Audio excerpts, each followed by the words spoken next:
सुप्रभात बच्चों। कक्षा में आप सभी का स्वागत है। आज का जो हमारा सुविचार है वो है, जो कोशिश करेगा उसके लिए कुछ भी असंभव नहीं है। अर्थात हमने अब तक जो भी सुविचार देखे हैं, है ना, उसमें कई बार न जाने मैंने आपको बताया है कि जब हम प्रयास करते हैं, कोशिश करते हैं, प्रयत्न करते हैं, तब हम सफलता पा सकते हैं, है ना।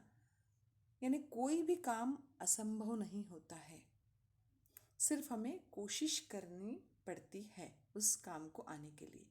इवन कि हम जब पहली बार पाठशाला जाते हैं, हमें कुछ भी नहीं आता है ना। घर में हम क्या सीखते हैं, सिर्फ कविताएं। पर पाठशाला जाने के बाद हमें वर्णमाला सिखाई जाती है। हम अ आ ई सीखते हैं, स्वर सीखते हैं, व्यंजन सीखते हैं। उससे हमें पता चलता है कि शब्द कैसे बनता है। और धीरे धीरे हम जब कोशिश करते हैं तो हमें सब आता है। इवन कि अब हम जो ये पढ़ाई कर रहे हैं, वर्चुअली जो अभ्यास कर रहे हैं, हमारे जो ऑनलाइन क्लासेस चल रहे हैं, वो भी हमें कुछ आता था क्या? इसके पहले हमने कुछ नहीं सीखा था, हम इसके बारे में कुछ भी नहीं जानते थे। लेकिन धीरे धीरे हम उसके बारे में सब कुछ जानने लगे।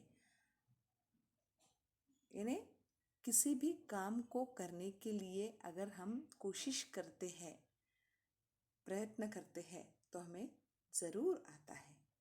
इसलिए कोई भी काम असंभव नहीं है।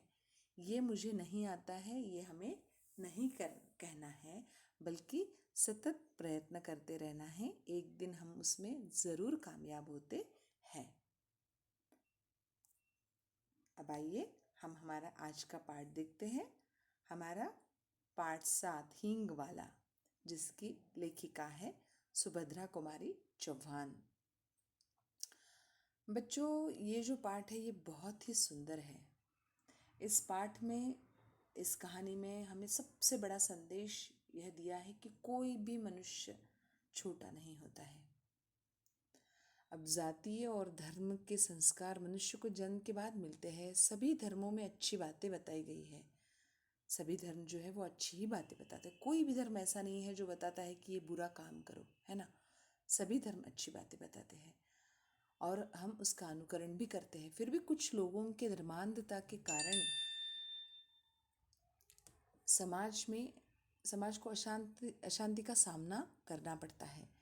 तो प्रस्तुत पाठ में धर्म और जाति से उठकर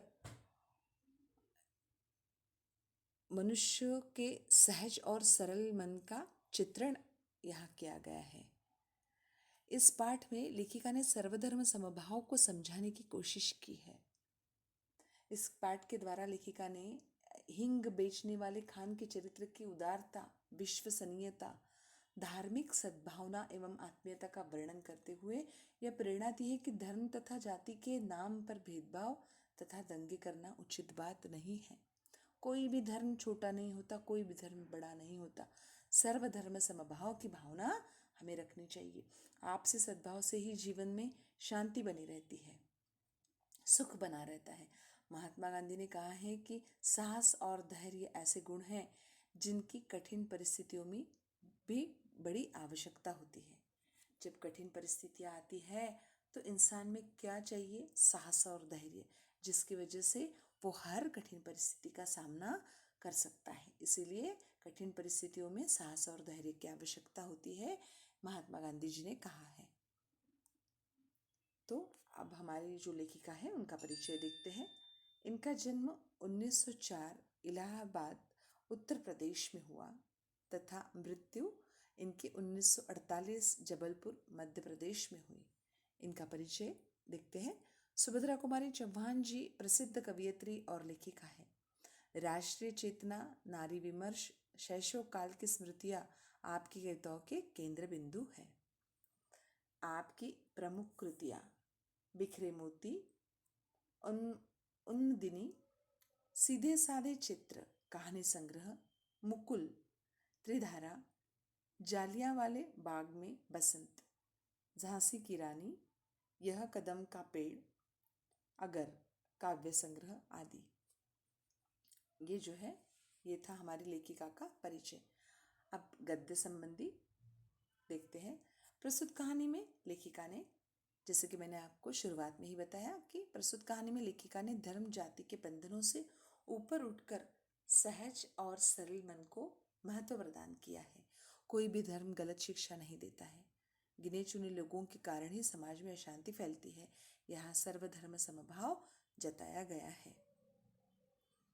तो आइए अब हमारा पाठ देखते हैं। लगभग 35 साल का एक खान आंगन में आकर रुक गया। हमेशा की तरह उसकी आवाज सुनाई दी, अम्मा हिंग लोगी? पेट पर बंधे हुए पीपे को खोलकर उसने नीचे रख दिया और मॉल सीढ़ी के नीचे बने हुए चबूतरे पर बैठ गया। भीतर बरामदे से 9-10 वर्ष के एक बालक ने बाहर निकलकर उत्तर दिया, अभी कुछ नहीं लेना है, जाओ। ये जो कहानी है ये इस हिंग वाले की कहानी है। हिंग आपको पता है ना, हम हिंग का इस्तेमाल जब हम चूड़ा बनाती है हमारी माँ तब करते हैं। जब हम सब्जी दाल को छोंक लगाते हैं तब उसमें हींग डालते हैं। जब हम अचार बनाते हैं तो उसमें हींग डालते हैं। हींग का स्वाद कुछ अलग ही होता है, उसकी खुशबू बहुत सुंदर होती है। उसका सेवन करने से पेट भी ठीक रहता है और पेट को लेकर जो प्रॉब्लम होती है वो हींग से दूर हो जाती है। तो यह जो गुणकारी हींग है वो बेचने के लिए लगभग 35 साल का एक खान ये यहाँ विशेष उल्लेख किया गया है इस खान का। ये जो खान है ये बड़े ही अच्छे स्वभाव का इंसान इस कहानी में, ये जो किरदार है ये बहुत ही अच्छा है और ये हींग बेचने के लिए आया है। अब हमेशा ही ये इस अम्मा के यहाँ हींग बेचने के लिए आता है। वो आकर आंगन में रुक गया और आवाज़ दी कि अम्मा हींग लोगी? प्रश्न चिन्ह और दोहरे अवतरण चिन्ह में अम्मा हींग लोगी ये दिया है। पीठ पर बंधे हुए पीपे, पीपे का अर्थ है जो काठ या लोहे का ढोल के आकार का एक बड़ा सा पात्र होता है, उसे पीपा कहा जाता है। उसने नीचे रख दिया और मोल सीढ़ी के नीचे बने हुए चबूतरे पर, वो चबूतरा यानी जो गोल आकार होता है ना उसे चबूतरा कहा जाता है और उस गोलाकार के बीच लंबा सा पेड़ रहता है, तो उस चबूतरे पर वह बैठ गया। भीतर यानी अंदर, भीतर बरामदे से 9-10 ये युग्म शब्द यहाँ आया है। वर्ष के एक बालक ने बाहर निकाल कर, ये अम्मा का लड़का है, उसने उत्तर दिया, अभी कुछ नहीं लेना है, जाओ। ये भी दोहरे अवतरण चिन्ह में दिया है। वो ये जो उत्तर उस बालक ने दिया, उस उत्तर से ही हम जान गए कि ये कितना चिढ़ता है उस खान को लेकर। तो यही बात इस पाठ में सीखने जैसी है कि खान भी हुआ, मुस्लिम भी हुआ, तो भी इंसान के अंदर जो अच्छाई होती है, और सबसे पहले तो ये कि मानव धर्म जो है उसे हमें महत्व देना है, न कि जातीयता को हमें महत्व देना है। तो पर खान भला क्यों जाने लगा? फिर से प्रश्न चिन्ह है कि वो भला क्यों जाने लगा। उसने अम्मा को आवाज़ दी है, जब अम्मा बाहर आकर उसके साथ बात करेगी और वो नहीं कहेंगी तब ये जाएगा। ज़रा आराम से बैठ गया और अपने साफे के छोर से हवा करता हुआ बोला। साफा यानी उसकी जो पगड़ी होती है उसे वो हवा ले रहा था, क्योंकि इतना दरबदर घूमता है वो हींग लेकर, इसलिए उसे पसीना आ गया होगा, इसलिए वो उस छोर से हवा करता हुआ बोला, अम्मा हींग ले लो। फिर से उसने कहा, हींग ले लो अम्मा, हम अपने देश जाता है, बहुत दिनों में लौटेगा। अब उसने कहा कि मैं मेरे देश में जा रहा हूँ और वहाँ मैं बहुत दिन रहने वाला हूँ। जब प्रश्न पूछे जाएंगे ना तो ये आ सकता है कि खान कहाँ गया था और कितने दिन में लौटने वाला है। तो आपको इसको, जब मैं आपको पढ़ाती हूँ ना बच्चों, तो आपको पेंसिल लेके बैठना है और उस वाक्य के नीचे अंडरलाइन करना है। हमें अपने देश जाना है, बहुत दिनों में लौटूंगा। जो मैं शब्दार्थ बोलती हूँ उसको भी आपको रेखांकित करना है। सावित्री रसोई घर से हाथ धोकर बाहर आई। वो काम कर रही होगी सावित्री, इसीलिए वो रसोई घर से हाथ धोकर बाहर आई और बोली, हिंग तो बहुत सी ले रखी है खान, अभी 15 दिन ही नहीं हुए हैं, तुमसे ही तो ली थी। बहुत सी यानी बहुत ज़्यादा मात्रा में हिंग मैंने पहले ही खरीदी है, आपसे ही खरीदी है।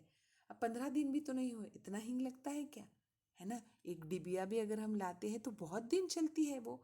इसीलिए ये पूरा वाक्य जो है ये भी दोहरे अवतरण चिन्ह में यहाँ दिया है और वो मना करती है। वह उसी स्वर में फिर बोला, हेरा हिंग है माँ, हमको तुम्हारे हाथ की बौनी लगती है। एक ही तोला ले लो, पर लो जरूर। इतना कहकर फौरन एक डिब्बा सावित्री के सामने सरकाते हुए कहा, तुम और कुछ मत देखो माँ, यह हिंग एक नंबर है, हम तुम्हें धोखा नहीं देगा। अब ये हमेशा हिंग बेचने के लिए अम्मा के यहाँ आता है, तो वो अम्मा से कहता है कि "अ, अम्मा हिंग ले लो अम्मा, हम अपने देश जाता है, बहुत दिनों में लौटेगा। सावित्री रसोई घर से हाथ धोकर बाहर आकर बोली, हिंग तो बहुत सी है। वह फिर उसी स्वर में बोला, हेरा हिंग है माँ, हमको तुम्हारे हाथ की बौनी लगती है। जो दिन शुरू होने के बाद ये जो गाड़ी लेकर या दर बदर घूमने वाले जो लोग होते हैं ना, दर दर घूमने वाले लोग जो होते हैं, वो जिनके हाथ से पहले बिक्री होती है उसे बौनी कहते हैं। तो एक ही तोला ले लो। 12 की जो पुरानी तौल है उसे तोला कहा जाता था।